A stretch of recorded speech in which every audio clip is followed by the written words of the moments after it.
Hello मेरे प्यारे student, मैं विमल प्रकाश मौर्य आप सभी को क्लास 10 चैप्टर नंबर 2 बहुपद को पढ़ाने जा रहे हैं, जिसमें हम आज सीखेंगे बहुपद की परिभाषा, उनकी पहचान, बहुपद के जोड़, घटाना, गुणा व भाग। चलते हैं बहुपद की परिभाषा की ओर।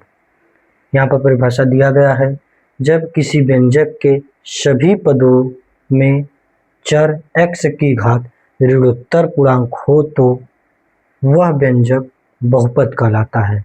बहुपद होने के लिए मेरे स्टूडेंट घात ऋण उत्तर ऋण में ना हो, पूर्णांक पूरा पूरा हो, दशमलव व भिन्न में ना हो। अर्थात बहुपद की पहचान हम दो कंडीशन से कर देते हैं। पहला, ऋण उत्तर ना हो, ऋण में ना हो। दूसरा, पूर्णांक हो, पूरा पूरा हो, दशमलव या भिन्न में ना हो। अगर कोई भी बहुपद अगर इन दोनों शर्त का पालन करता है तो वो बहुपद कहलाएगा, अन्यथा नहीं। चलिए पहचान करते हैं। दिया गया है x के घाते 2, यह बहुपद है क्योंकि यह बहुपद के शर्त को पालन कर रहा है। दूसरा x है 6 है, यहाँ पर x दिखाई नहीं दे रहा है, हम यहाँ पर x के घाते 0 लिख सकते हैं, क्योंकि हम जानते हैं कि किसी भी संख्या के घाते 0 हो उसका मान 1 हो जाता है। मेरे बच्चों, हम यहाँ इस सूत्र को रूप में कहीं लिख लेंगे।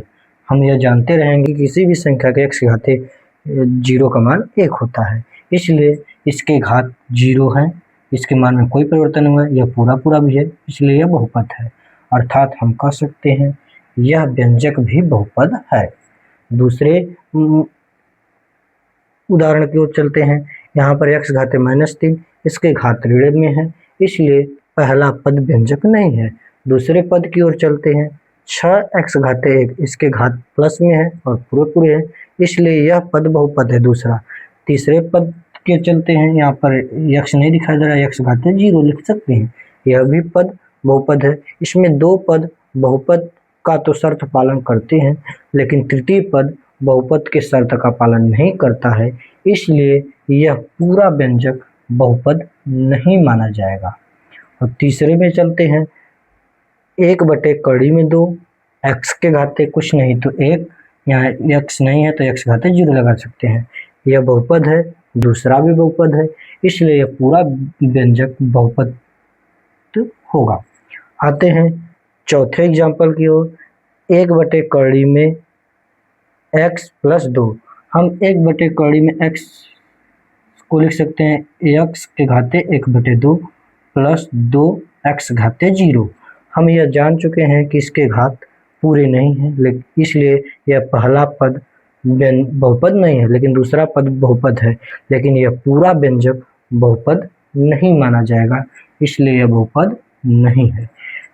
पांचवें एग्जाम्पल की ओर चलते हैं। यहाँ पर x घाते 2, x का भी x बहुपद है, y के घाते 1, यह भी बहुपद है। फिर दूसरे पद में चलते हैं। 6x घाते 1, यह भी बहुपद है, और 3x घाते 0, यह भी बहुपद है, इसलिए यह पूरा समीकरण भी मेरे प्यारे बच्चों बहुपद है। आते हैं छठवें एग्जाम्पल की ओर। इसे 1/x घाते 2 + x घाते 1 - 2x घाते 0 लिखा जा सकता है। यहाँ पर हम इसे इस प्रकार भी लिख सकते हैं, x घाते -2 + x घाते 1 - 2x घाते 0। यहाँ पर पहला पद व्यंजक बहुपद नहीं है, लेकिन दूसरा और तीसरा पद बहुपद होते हुए भी यह पूरा व्यंजक बहुपद नहीं माना जाएगा। चलिए हम आशा करते हैं आप सभी बहुपद को पहचानना सीख गए होंगे। चलिए हम बहुपद के जोड़ व घटाने के पर चलते हैं। चलिए, ऐसा बहुपदों जिनकी आधार व घात बराबर हो तो उनकी संख्या को आपस में जोड़ या घटा देते हैं। यह कहना चाह रहा है कि बहुपद के जोड़ तभी जोड़े जा सकते हैं जब उनके आधार और घात बराबर हो, या घटा तभी सकते हैं जब आधार व घात बराबर हो। नोट में क्या कह रहा है, जब आधार या घात में कोई एक समान ना हो तो उसे ज्यों का त्यों लिख दिया जाता है।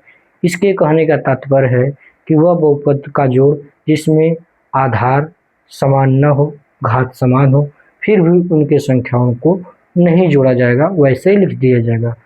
अगर दूसरे कंडीशन में आधार तो बराबर हो, घात न बराबर हो, फिर भी उन्हें नहीं जोड़ा जाएगा और वैसे ही लिख दिया जाएगा। तीसरा कंडीशन, न आधार बराबर हो न घात बराबर हो, फिर भी तब भी उन्हें जोड़ा नहीं जाएगा, वैसे ही लिख दिया जाएगा। चलते हैं कुछ एग्जाम्पल से हल करते हैं। यहाँ पर दिया गया है पहला एग्जाम्पल, x के घाते 2 प्लस 6x के घाते 2। यहाँ पर आधार x घात 2, दूसरे पद में आधार x घात 2, दोनों में आधार घात सेम है, इसलिए इनको जोड़ा जाएगा। यहाँ पर कुछ नहीं तो एक मानते हुए हम इसे जोड़ेंगे। 1x घाते 2 प्लस 6x घाते 2 बराबर 7x घाते 2।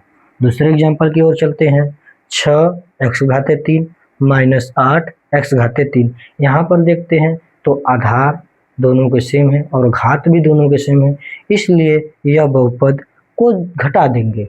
घटाएंगे तो हम प्राप्त करेंगे माइनस 2x घाते 3।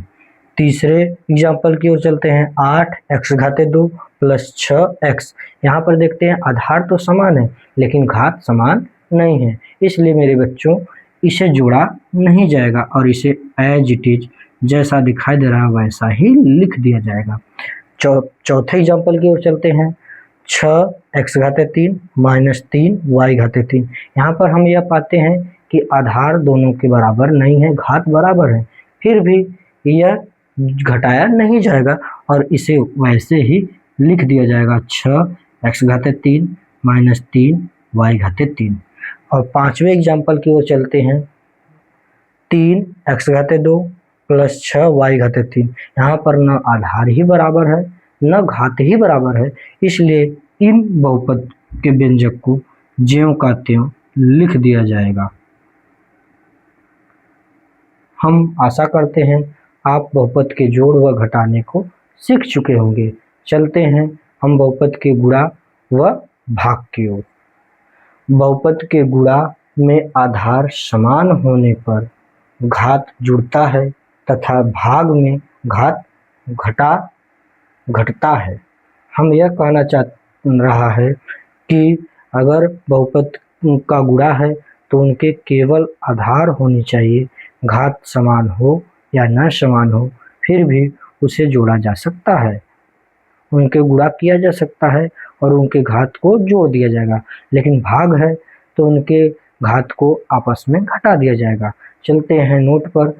जब बहुपद के गुणा में आधार समान न हो तो संख्या का गुणा करके चर पद को ज्यों का त्यों लिख दिया जाता है। यह कहना चाह रहा है कि अगर आधार समान नहीं है तो उनके गुणा में केवल संख्याओं को गुणा कर दिया जाएगा और जो चर पद ABCD के अक्षर है जैसे प्रश्न में दिए गए हैं वैसे ही लिख दिए जाएंगे, उनमें कोई परिवर्तन नहीं होगा।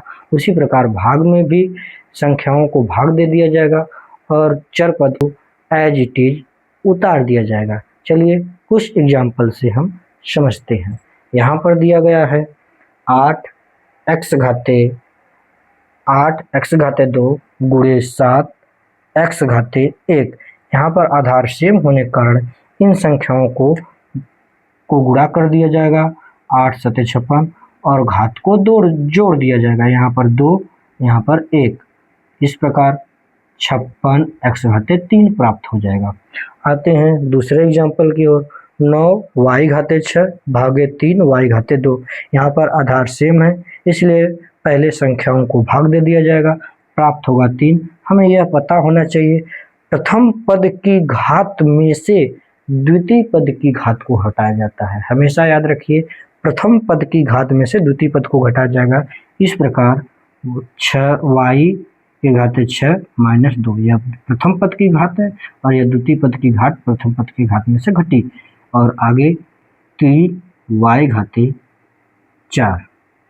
हम आज के लिए क्लास यहीं पर समाप्त करते हैं। बहुत बहुत धन्यवाद।